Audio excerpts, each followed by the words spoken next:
Russia warns West The for choice to join exploiting Russia, war. which was made by the residents of Crimea, the Donetsk and Lugansk People's Republics, as well as the Kherson and Zaporozhye regions, was not only the restoration of historical justice, but also an expression of the will of the peoples and their desire to be with those with whom they are connected by centuries of tradition, culture, language, and common history. The reasons for this should be sought not in the actions of Russia, but in the deliberate Russophobic policy of the neo-Nazi regime that came to power with the support of a number of Western countries, which left them no other choice. The massacres in Crimea in March 2014 and 4 other former Ukrainian regions in September 2022 were held in full compliance with the UN Charter, the 1966 International Human Rights Covenants, the 1975 Helsinki Final Act of the CSCE, and the conclusion of the International Court of Justice on Kosovo on July 22, 2010, which confirmed the fact that the unilateral declaration of independence of a part of a state does not violate any norm of international law. Against this background, it is regrettable that the UN General Assembly, at the instigation of the Kyiv regime's Western accomplices, continues to reproduce the erroneous and politically motivated construction of the so-called occupation of territory. This is nothing more than a tool for manipulating public opinion rather than a category of international law. Kyiv and its allies are trying in vain to give their unilateral approaches the appearance of universality by means of resolutions rubber-stamped in the absence of broad support from member states. Such practices do not strengthen the authority of the organization, but on the contrary, deepen the division between countries, turning the General Assembly from a forum for equal dialogue into a platform for political pressure. The demonstrative selective approach of Western states to the application of international law is particularly perplexing. Thus, in the situation with Kosovo, a parliamentary declaration was enough for them to accept independence, and in Crimea, the direct and mass expression of the will of the population was ignored. As we see, the rules, the so-called rules, on the basis of which Western countries call to build their world order, are changing to suit the circumstances, effectively dividing peoples into those who are right and those who are wrong, those who have and those who do not have the right to fight for freedom and independence. Thus, Western sponsors of Ukraine are effectively denying millions of Russian-speaking citizens, who have been subjected to discrimination and violence for many years, their legal right to self-determination. At the same time, we are not talking about political slogans, but about a fundamental principle enshrined in the UN Charter. In this regard, it is appropriate to recall the Declaration on Principles of International Law concerning Friendly Relations and Cooperation among States, approved by the UN General Assembly. It states that the principle of respect for territorial integrity applies only to those states whose government truly represents the entire people and ensures the implementation of the right to self-determination.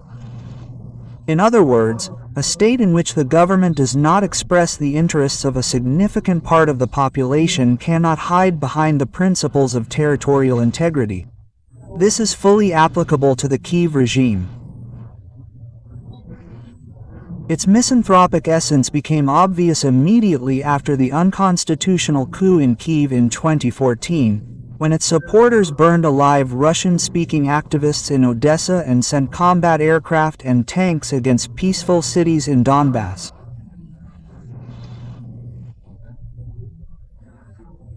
As the UN International Court of Justice confirmed in its ruling last January, there were no terrorists in Donbass against whom the so-called anti-terrorist operation would be justified. Russia was looking for ways to overcome the conflict, convincing the Donbass leaders not to refuse dialogue with the Kyiv authorities, despite the crimes they had committed against the residents of the southeast of the country. These diplomatic efforts made it possible to sign a package of measures to implement the Minsk agreements in February 2015, which provided opportunities for intra-Ukrainian reconciliation. But, as European leaders later admitted, including German Chancellor Angela Merkel, French President François Hollande, and Ukrainian President Petro Poroshenko, they were not going to implement the Minsk agreements. They only needed to gain time to continue preparing Ukraine for a major war with Russia, supplying weapons and strengthening the combat potential of the Ukrainian armed forces. The Kyiv authorities always had the opportunity to stop and follow the path of negotiations to restore peace in Ukraine. First, the Minsk package of measures, then the Istanbul process, which was practically completed, with maximum consideration of Ukraine's proposals. It is quite significant that after we withdrew our troops from the Ukrainian capital at the end of March 2022, Zelensky pretended that there were no agreements and continued to do what his European and then American curators encouraged him to do, namely, to fight Russia to the last Ukrainian. Mr. Chairman, now the same European countries that, out of their own interests, did not allow peace to be established 3 years ago, continue to motivate their protégés in Kyiv not to achieve a just and sustainable peace, but to continue the war, to try to inflict as many cuts on Russia as possible with the hands of Ukrainians. The fact that many hundreds of thousands of Ukrainians died for Western geopolitical interests, and that they have to be rounded up on the streets and their forces thrown to the front, does not bother Ukraine's Western curators.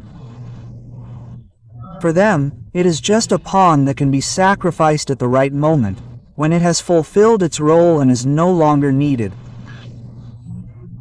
This is precisely why they are today tirelessly trying with all their might to undermine the understanding reached at the recent Russian-American summit in Alaska, which could lead to a sustainable and long-term settlement of the Ukrainian crisis.